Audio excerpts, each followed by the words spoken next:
ہماری کلاس ہے اسے ہم لوگ شروع کرتے ہیں اور ایک نئے ٹاپک کی طرف جو ہے وہ ہمارا آج آغاز ہوگا، اور وہ آغاز ہے ہمارا اردو شاعری کی سب سے کارآمد صنف اردو شاعری کی سب سے کارآمد صنف بتانی ہے کون سی ہے؟ سبھی کو پتا ہے، اس میں کوئی دو رائے نہیں رکھتا، اور وہ ہے مثنوی۔ کوئی بتا سکتا ہے مثنوی کو سب سے کارآمد صنف کس کتاب میں کہا گیا ہے؟ مثنوی کو سب سے کارآمد صنف ہاں حالی نے کہا ہے، اور اپنی کتاب میں کہا ہے، اور ان کی کتاب کا نام ہے مقدمہ شعر و شاعری۔ مقدمہ شعر و شاعری کب لکھی گئی؟ 1893 میں لکھی گئی۔ کتنے حصوں پر مشتمل ہے؟ 2 حصوں پر مشتمل ہے۔ ٹھیک، اس میں جو ہے وہ اردو شاعری کی سب سے کارآمد صنف ہے۔ ایک سوال یہ آتا ہے کہ مثنوی اور غزل دونوں ایک ہی صنف سے تعلق رکھتی ہیں، اور وہ ہے شاعری، اور دونوں میں ہی کیا ہوتے ہیں؟ قصے بیان ہوتے ہیں۔ دونوں میں ہی قصے بیان ہوتے ہیں۔ غزل کی ابتدا بھی دکن سے ہوئی ہے، اور مثنوی کی ابتدا بھی دکن سے ہوئی ہے، یعنی کہ اس میں بہت ساری کیا ہیں خصوصیت جہاں وہ پائی جاتی ہیں جو یکساں ہوتی ہیں۔ یکس سے مراد ہوتا ہے ایک ہوتی ہیں، لیکن اس میں ایک بنیادی فرق بھی ہے، ان دونوں میں ایک بنیادی فرق بھی ہے۔ وہ کیا ہے؟ کوئی بچہ بتا سکتا ہے؟ مثنوی میں اور غزل میں ایک بنیادی فرق ہے، وہ کیا ہے؟ عشرت فاطمہ، تسلیمہ، شوقین؟ تو یاد رکھ لیجیے گا، غزل میں کیا ہوتا ہے؟ اختصار ہوتا ہے۔ اختصار یعنی کہ بات کو کم کہنے کا ہنر ہوتا ہے، یعنی کہ گاگر میں ساگر بننے کا ہنر ہوتا ہے غزل میں۔ اسی لیے غزل کا جو ایک شعر ہوتا ہے وہ اپنے آپ میں کیا ہوتا ہے؟ مکمل اکائی ہوتا ہے، یعنی کہ کم الفاظ میں زیادہ بات کہنا یہ غزل کا اپنا ایک ہنر ہے۔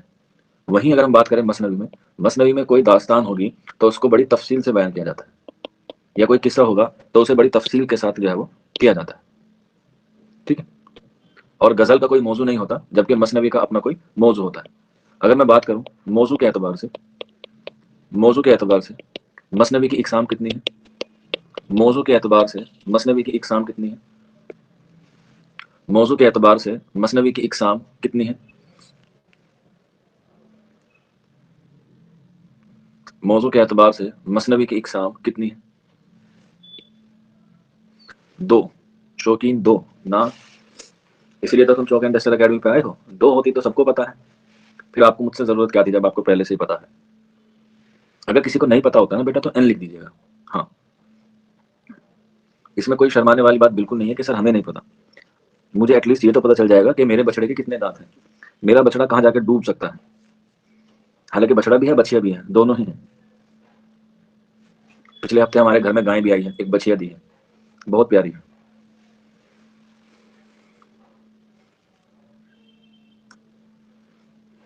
چلیے کوئی بات نہیں پتا تو لکھ لیجیے گا۔ 3 ہوتی ہے موضوع کے اعتبار سے مثنوی کی اقسام، 3 ہوتی ہیں۔ پہلی موضوع ہوتی ہے بزمیہ، دوسرا ہوتا ہے ہمارے پاس رزمیہ، اور تیسرا ہوتا ہے ہمارے پاس مذہبی۔ بزمیہ جس میں عشق کی داستان بیان کی جائے، رزمیہ جس میں جنگ کا بیان کیا جائے، اور مذہبی جس میں دین کا ذکر ہو یا مذہب کی باتیں ہوں۔ جیسے بزمیہ مثنوی میں کتب مشتری ہمارے پاس آ جاتی ہے، جنگ کے حوالے سے ہمارے پاس علی نام آ جاتی ہے، اور دین کے اعتبار سے ہمارے پاس پھول بنا جاتی ہے۔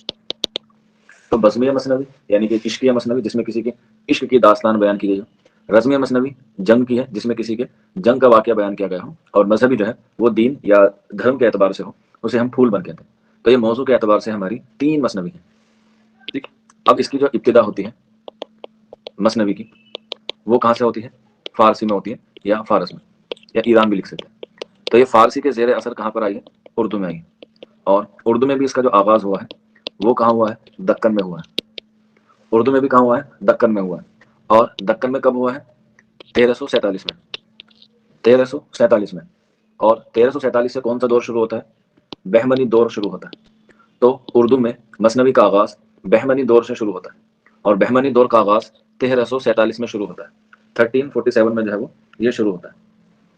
کوئی بچہ بتا سکتا ہے کہ بہمنی دور میں کتنے بادشاہ گزرے ہیں؟ بہمنی دور میں کتنے بادشاہ گزرے ہیں؟